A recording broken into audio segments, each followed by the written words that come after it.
Wagwan people, one of the hope everybody doing good as always. You see what I say? And right now, basically, I go on the full details on Vybz Kartel appeal in the UK. You see what I say? The live stream ended earlier today. So for all I would up on the live stream when it actually went off, because the court did adjourn at that time. So it just automatically does blank also. So I do apologize because I never really get to update, because of some technical issues where did I go on just the same. You see me? So I do apologize for that. But just basically I conclude everything now. I'm making you know what take place, how to really look for Vybz Kartel and Sean Storm them. You see what I say? Yeah, but before we get into the details, just leave a like on the video, people. Is what I say, run up a video to 100 likes quick and fast so YouTube can push the video to a lot more persons. And if you're new to the channel, just subscribe, said way, you see me? Juries have been sent out actually rather later, but although the Privy Council has disapproved of that, nonetheless the convictions were upheld. But in my submission, the Court of Appeal was perfectly entitled to come up with the conclusion they did. No error of law has been identified in anything the Court of Appeal said, and I submit it's not right. It's not the board's place to interfere with the Court of Appeal's judgment on these matters. Very briefly, the proviso, in one sense, my point on the proviso is this. Even if, let us say, the judge's directions after the jury incident were not as strong as they could have been or should have been, or even if the retirement was too late in the day, there is still no reason to suspect that the jury was infected by bias or the risk of bias, given all the matters I have said. That being so, even if there was some irregularity or some imperfection in the way the trial was conducted, this is a case where there has been no, to use the words of the statute, no substantial miscarriage of justice. I should emphasize that I accept that if there was a risk of bias, a real risk of bias in the verdict, that would mean the trial was unfair, and that would also mean that you couldn't apply the proviso. An unfair trial is written water. But if the trial was fair, in my submission, you apply the proviso. Do we have the statutory provision that contains the proviso? I think we do. Yeah. In the bundle. For some reason, I seem to remember reading it recently. If I'm wrong, I'll be corrected. Perhaps I can... Perhaps you could have the reference later. I'll give you the references if I can find them. Thank you very much. My lord, my lords, my lady, that is only one point. Yes, I think it's page 6806. Thank you. I think it's in the standard form of wording you're probably familiar with from other jurisdictions. Well, I have noticed that they vary on Well, the one we've been given that's why I asked. is the Judicature Appellate Jurisdiction Act, and it's section 14, the proviso to section 14.1. Thank you. Subject to the unfair trial point. There's no unfair trial. The proviso I submit applies. The final question is that of remission. In my submission, this could hardly be a more serious case. It is of particular concern that we are talking here about great celebrities. That doesn't mean that you apply a different standard, but of course it does mean, in my respectful submission, such a high-profile case with, on the face of it, such overwhelming evidence. Most of it, of course, not the entirety of it, being of a technical nature and so forth. I submit this would be an appropriate case for the matter to be remitted for a retrial. My lords, I don't think on the whole you yourselves do that. You normally send it back to the Court of Appeal to consider. But I would submit there's every reason, if I'm wrong, for the Court of Appeal to consider what to do. My lords, those are my submissions on the main point. I've only got a little bit of time on the other points. I think I'm right to say my lords, you have seen our written case. Yeah, this is the JS2. Poison that could realistically be discounted on the basis of a direction. My learned friend also said you can discount unconscious bias because of the strength of the evidence. The jurors will essentially have said that they didn't need to consider the corruption because the case was so strong. The fundamental problem we would submit with that, ignoring some practical problems I'll come to in a moment, is that what that is doing is inviting the court to speculate about the jury's thinking. It doesn't know how the jury approached the decision making. by definition, the jurors may not know what factors, or every factor that influenced them. We are potentially talking here about unconscious bias, and that is obviously something that the jury won't necessarily be aware of. And it's particularly difficult for the court to understand effectively the impact of bias when it simply didn't sit through this long trial. My learned friend summarised the evidence, but just pick up a couple of points out of that, and a sort of fundamental point that's at the heart of this. He started by referring to Mr. Chow's evidence, but Mr. Chow's evidence was clearly rejected in part by the jury because Mr. Williams was acquitted. He then relied on the electronic exhibits, but there, as he accepts fairly, there were arguments about the integrity of those exhibits. That's a credibility issue. He finally says, the heart of the defence case was that various exhibits had been fabricated.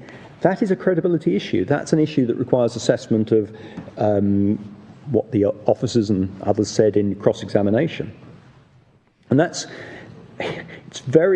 we would submit it's impossible for this court, many years after the event, with transcripts but not much else essentially, to assess the extent to which the jury would inevitably have discounted, because of the strength of the evidence, prejudicial material. In any event, fundamentally, that explains why there is a right to trial by an independent jury, because it's for the jury to assess facts. What my learned friend's submissions do is potentially undermine that right, and that explains why all the authorities demonstrate essentially that the proviso doesn't apply. What my learned friend was seeking to do in my submission was seeking to apply the proviso,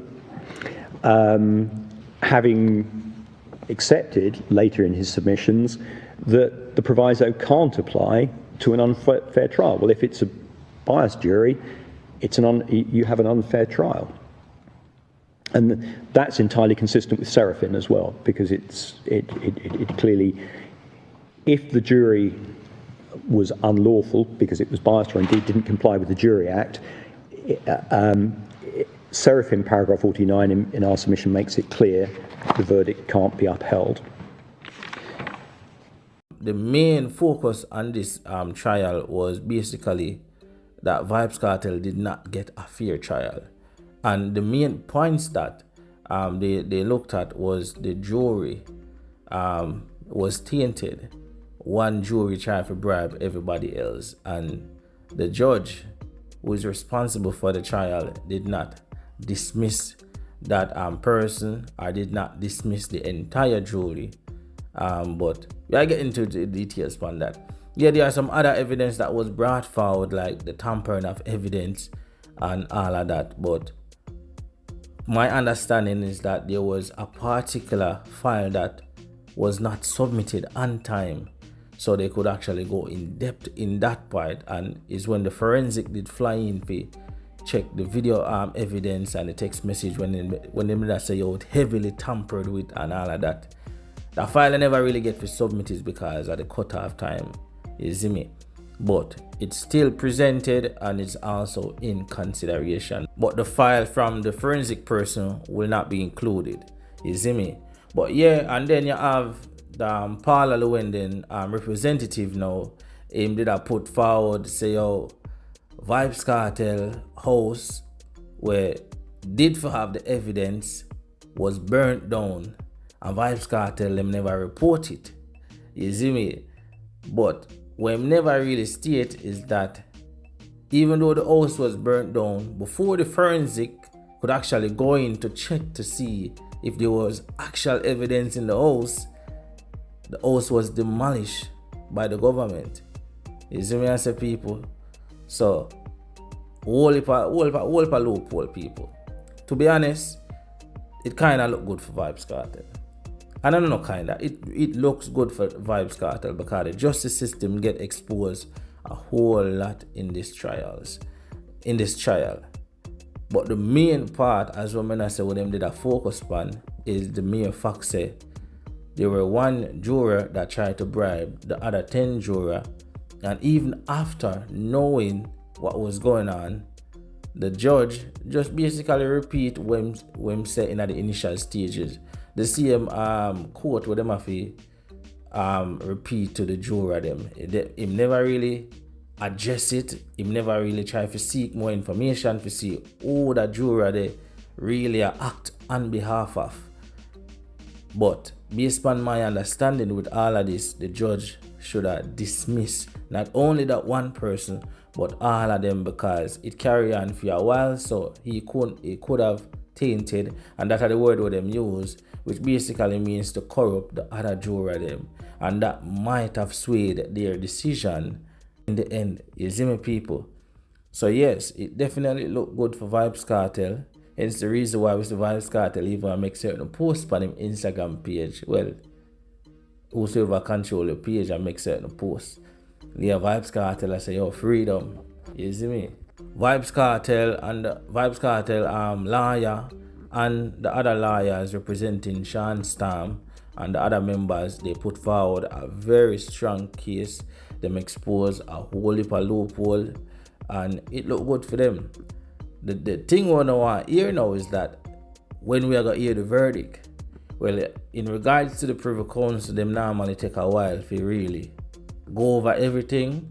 So it'll take like around 2 to 3 months, sometimes 4 months before we actually hear back a verdict. You see me, people? So by around May, I would put it, by around May, we would know whether or not Vybz Kartel will be walking free or not. But as I say, it looked good. It really looked good for Vybz Kartel. You see me? And it's not, and this is not about Vybz Kartel being guilty of the crimes. Is actually the fair trial we never get. You see me, people? So it's not that him guilty or him not guilty.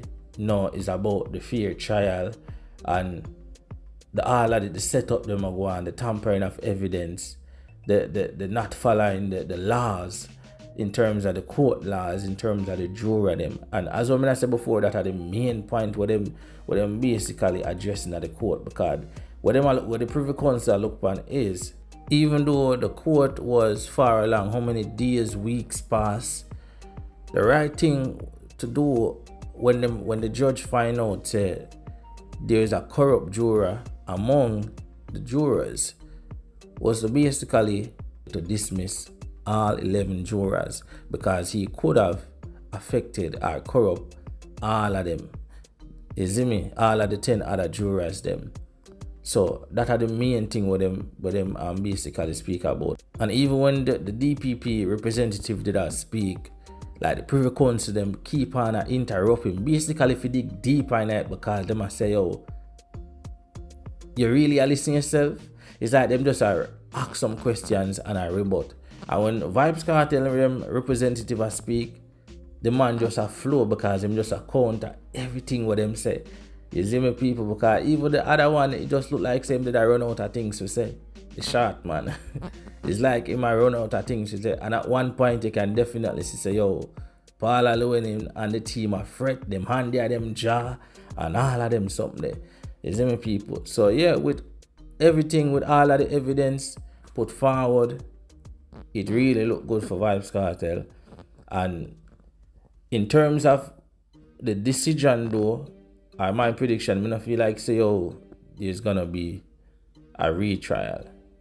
You see what I say? There ain't gonna be a retrial. But I just feel like say the charges are gonna be dismissed. And Vybz Kartel and the man them are gonna walk free. I just feel like it, because Jamaica justice system definitely get exposed a lot on the day. I tell you, yo, them look concerned. Paula Llewellyn, them just look away, and there them jaw and all of them something there. And with the counters where Vybz Kartel them representative Japan them youth, just make them look away. And it does make the Englishman, the short man within I represent, the DPP, just look away, because he must say, yo, because them ask him the question, and I say, yo, if I did in the UK, this happened where them find out say one of the juror corrupt, if the court, the judge would have still continue. That are the trick question, you know. Did that take a while for answer, you know? Then he must say, yes. So right there, so him just look away now. You see me? Him just look away because remember the Privy Council said the right thing to do, you know, was to dismiss everything, you know. And him go say, yo, people in that judge in the UK would have do the same thing as well the judge in Jamaica do. No. So right there, so they messed up. But anyways, people, just go on the update, and I make you know what go on. A lot of people want to know when the verdict are forward. Again, it will be in 2 to 3 months, sometime 4. So me predicts by May, so we'll get a result and we see what happens. Definitely want to hear your thoughts on this in the comment section, isn't it? I'm out.